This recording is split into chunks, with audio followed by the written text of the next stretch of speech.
And welcome to another episode of Experts Speak. I'm Michael DeLon. Today I'm talking with Nicco Leone. And well, Nicco, thank you, sir, for taking a few minutes just to be with me and be my guest.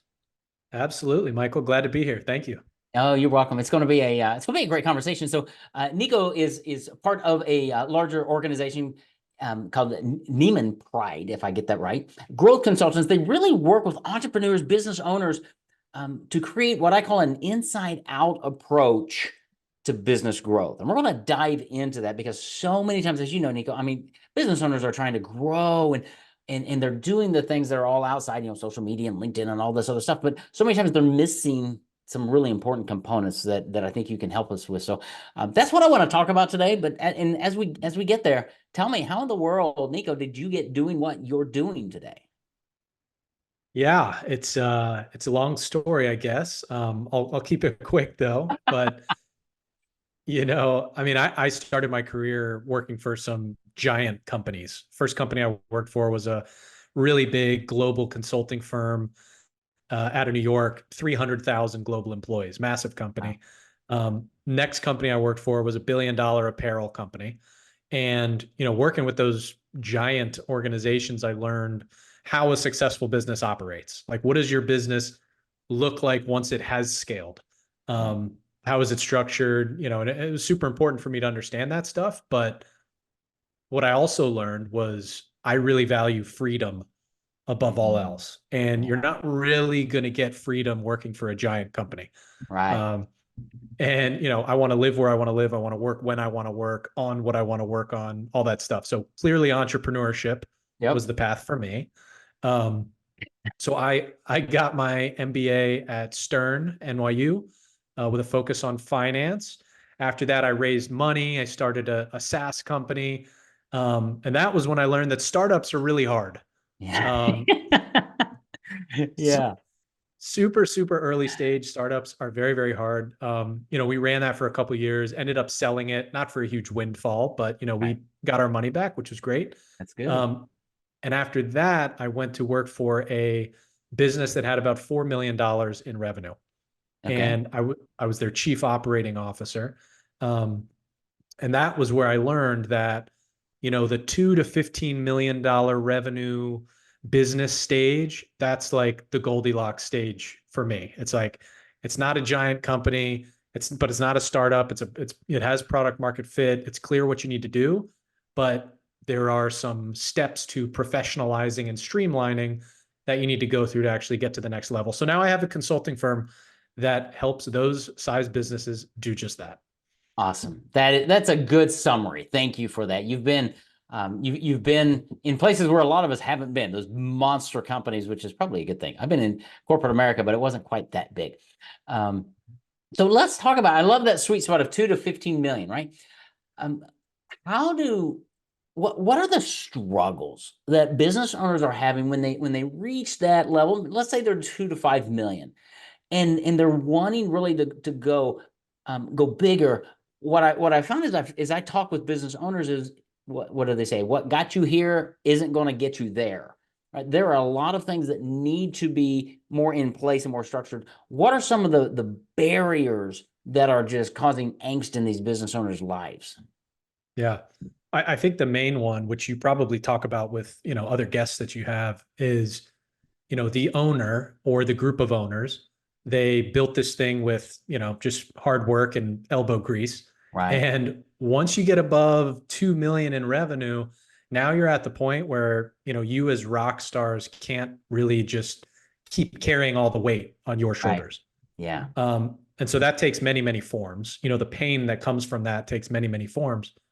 But the way that, and there are many ways to help with that, but the way that we usually help with that, we come in and we offer fractional finance and HR, primarily those two areas, support. There's always strategy thrown in there. There's always, operations, process stuff thrown in there. But for the most part, it's finance and HR. And, when we started our company, it didn't start like that, finance and HR consulting. Mm-hmm. We kind of just went out into the market and listened to what they needed. And what we found was businesses between 2 and 15 million, it's usually the owner or the group of owners that are also acting as the head of finance and the Yes. head of HR. And that's really holding them back from focusing on rainmaking and making the business more streamlined. Yeah. Yeah. And many times what I find it, not just those two components, but thinking, right? Because as an entrepreneur, as a business owner, we need to be thinking. We need time blocked out to visualize the future and figure out where do we need to go? What are the opportunities that are out there? And if I'm stuck on spreadsheets or dealing with people and all of that stuff, it probably sucks me dry because it's not my sweet spot, but it's taken me, there's an opportunity cost that's keeping me away from the highest and best use of my time. So talk a little bit about how do you help them, these business owners, you come alongside of them and you bring these fractional aspects to it, but it's not just that you have a fractional component, you're bringing your expertise from from your background and your team's background to the table to go, okay, we see things that you don't even see, right? Because you've got this vision that, anyway, talk about that. I'll shut up. Yeah. Well, I'll start on the HR side because I think Okay. that's maybe the most obvious. And you actually said it earlier when you said, what got you here is not what's going to get you to the next level. Yeah. Um, and for us, that's very, very obvious on the HR side of the house. Now, that doesn't mean we need to come in and fire everybody and bring in a whole new team. That's rarely what that means. What it means is the structure of the organization, the structure of the org chart, roles and responsibilities, and how those are outlined and delineated. That needs to change. You need to kind of restructure the business for growth. Now, as you start to do that, certain people will realize that there's maybe not a place for them there, or will realize, oh, we need to bring in somebody with this skill set in order to fill this specific role. So there's a big hiring, training, element to it. That's the HR side. On the finance side, the expertise that we're bringing is really around, I think, primarily metrics and understanding metrics, Yeah. whether it be financial ratios or non-financial KPIs, which everybody talks about. Usually in that $2 to $15 million range, those business owners aren't really tracking all the metrics they're supposed to be tracking, Right. because they didn't have to get where they are today. They just had to work really hard every day. Yeah. Yeah. But now it's really helpful if we can help them understand, okay, you offer 6 products. Which one is actually more profitable than the others? How many of them do you have to sell in order to cover your expenses? Mm-hmm. Can you sell that amount? If not, let's decrease your expenses. Like there's all those little levers you can pull once we kind of present all their metrics to them, and it's very clear how to move forward, how to tweak things to improve. Yeah. It always surprises me. I don't know why that you find business owners who are really successful in spite of themselves. It's like, okay, how have you gotten here? Because you don't know anything about your business. And then you come in with somebody like Nicco and his team, and they do that analysis and they go, oh, a couple little 3 tweaks here, and we're going to get you a pretty big bump. And what it does is it brings more clarity for that business owner. A lot of times more net profit because they're losing money in the middle. But also that freedom that you talked about, because they're realizing now that dare I say, I've already achieved something that I didn't think I was going to achieve for the next 3 or 4 years because you brought some alignment, some clarity, and some vision. Do you see that happening? All the time. All the time. Yeah. And I mean, that is really, so right when we come in, we're taking finance, we're taking HR off of the owner's plate. So Mm-hmm. immediately there's more hours in the week for the owner. Mm-hmm. And so they feel it right away. Yeah. And they love that. But it doesn't end there, because they're usually still too involved in the day-to-day operation, too involved in closing every single deal that comes through their door. And so then we have to work over the next months to start to pull them away from that as well. And as we pull them away from that, and as we show them the metrics that define their business, suddenly they feel like, I know how all this works. Now I get it. Yeah. And now, yeah, let's do the things we need to do. They trust us, and we can start, making the right changes. Well, and that's so good. And I want to dive into what you just said because you didn't say it, but sales and operations. And that's where a lot of times business owners get stuck, because that's what that's what we thrive on, sales and operations. That's what we do. But after a while, you've got to get out of it, and you've got to have that business, as we would say, that operates without you. Well, at one level, but you're always there as the owner, and you're giving guidance and vision, but you don't need to be the person involved in everything. And the challenge, I think, and where I think you come into the picture, Nicco, is a lot of business owners, they read the books of how to do this or what they should do. They listen to the gurus, they hear the podcast, and then they come out with these big ideas, but they don't have traction. They don't have a plan. They don't have somebody they can say, can you help me with this? And that really is what I see your background and your opportunity is, to come and partner with the business owner to go, we got this. Let us walk alongside of you, and it will happen a lot faster because we've been down this road just a few dozen times. Fair? Definitely fair. And I think maybe one of the big reasons that, like you said, a business owner will read the book, right? They understand that they need to get out of the weeds. They understand they need to be thinking about big picture, partnerships, marketing opportunities, long-term strategy. They know that, but it is very unclear how they get from where they are today to where they need to be with that. And I think the answer to that is like, it cannot happen overnight. Right. You really do. From what we've seen, we're talking about a 12-month plan, I think, is usually how it goes. Because sometimes you need to increase revenue a little bit in order to afford the new salesperson that you're going to bring in to take over that role. Absolutely. And so if, that's what we do in our first 90 days of working with a new client, we're putting together the roadmap for the next year. And the goal at the end of that year is to have you where you need to be. But it takes time. It takes time. It does. Yeah, and that's really good, because a lot of entrepreneurs forget that aspect. And you talk to an entrepreneur and say, "Well, it's going to take 12 months." They're like, "I need it like yesterday." It's like, no, no, no, no. This is what I learned from Dan Sullivan at Strategic Coach. It's entrepreneurs get all wrapped up in our goals and our 10x is easier than 2x and all that. And Dan says, nobody says you have to 10x in a year, right? Make it 3, 5, 7 year, whatever. The deal is you are setting yourself up for the freedom, but you're building a company. And I think that's where a lot of business owners, even at the $2 or $3 million range, dare I say, they don't have a business, because if they get hit by a truck and get taken out, or they have a stroke, what's going to happen to the employees, to the customers, to the vendors and all that, because they don't have the systems in place, they don't have the HR.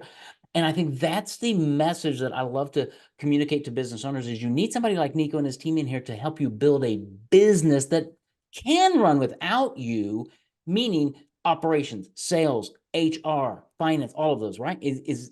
Am I on the right track? You're definitely on the right track. I mean, that's what, in a nutshell, what we do is we help small businesses professionalize their business so that it can scale sustainably, and so that they can feel more free. And, I think you were just kind of hitting on something that is key. For some reason in the culture, American culture specifically, there is this idea that you need to 10x every year, and you need to have hockey stick growth, and you need to become the next Amazon or Tesla or whatever. Like, that is just not true, first of all. And Amen. secondly, it's going to stress you out so much if that's what you think your goal is. Yes. And so if you can really just actually be honest with yourself, and we have these conversations with our clients, what does success actually look like? Like, let's plan for this business to run for the next 10 years. What's our plan for the next 10 years? How do we want to do that? Right now we're at 3 million in revenue, let's say. In the next 3 years, let's get to 10 million. Okay. That's only a 3x in 3 years. That's not a 10x in 1 year. And then at that point, now that we're at 10 million in revenue, now we can start to look for some outside funding. Maybe we can try to, acquire another smaller business, incorporate that. So you set this really long-term goal that gets you to 25 million in revenue. And then that's when you exit, and you get all the money you want. You can retire if you want to at that point, right? But it's like a much more realistic goal where you let time do a lot of the work for you, instead of you trying to put so much weight on yourself all the time. Yeah, that's so good. Yeah. And two things that I want to touch on as we start to wrap this thing up, but net profit and freedom are, to me anyway, are more important than top line revenue and driving for that top line, because I know how finances can work I can sell less and make more if I'm a smart business owner. Now, not that I don't want to sell more, but it's understanding that in time off, just like you said earlier, and just what am I looking for in business, number one. But then I want you to talk about exit strategies, because I think a lot of business owners don't even think about exiting their business at any time, whether they're going to sell it to the employees, give it to the kids. Well, I mean, I don't think they think about that. And that has to be integral in the discussion of what does success look like long term, right? I agree. Yeah, I think, first of all, before you exit, if you can figure out this freedom that we're talking about, right? If you can build the business in the way where you have freedom, you can enjoy a lot of the benefits of exiting before you actually exit. Yeah. For example, I live in the Caribbean. I run my business here remotely, but I run it while I'm running it. Then I go to the beach, right? Like I'm already semi-retired, you could say, Yeah. just based on the freedom that I've built into my life. But I do work a lot, like all entrepreneurs, Yeah. And yeah, it's really important if you know when you want to exit, you have to definitely start planning 5 years before that at least. Yeah. And if you're thinking about it from the beginning, when you start your business, 20 years in advance, even better, but 5 years in advance, I think, because what you're going to want to do before you actually exit is you want to start having conversations with consultants like myself, like other companies that can help you to pull different levers to maximize the valuation of your business going into the exit. Yes. There's a lot of 100%. business owners, they get to the exit point and they get that valuation and they're like, "Oh my God, I don't love this Right. value. I think it should be higher and this isn't going to help me retire." Right. But if you had planned before, you could have pulled the right levers. So it's And important to get a head start. yeah, it really is. In what you do in bringing systems and things into a business, help that valuation, because so many entrepreneurs get hung up in, well, it's my company, it's my business, it's my name, it's my thing. And somebody buying your business, dare I say, really doesn't care. They want to make sure it's a repeatable business that can grow and scale and they can take it. And I think business owners get hurt sometimes because of just that, because they haven't thought long enough. And there was something else, but it'll come. Oh, the golden goose, right? One of my business coaches built a very successful home inspection business. And somebody said, well, oh, good. Now it's time to sell. And he's like, why would I ever sell it? It's functioning. It's running. I get a paycheck every month and I don't do anything because he's like, why would I sell that? And it was a neat mentality to say, that's his golden goose. He does other things, right? Mm-hmm. But that thing pays him a paycheck for life. And I thought that's a really interesting. So he doesn't really have an exit strategy per se. He does because he's going to sell it eventually. But I mean, he's like 65. He's got this money coming in. And I thought that's a really good model. So but it's thinking is, what does success look like? And I think that's what Nicco, that's what you help business owners think about.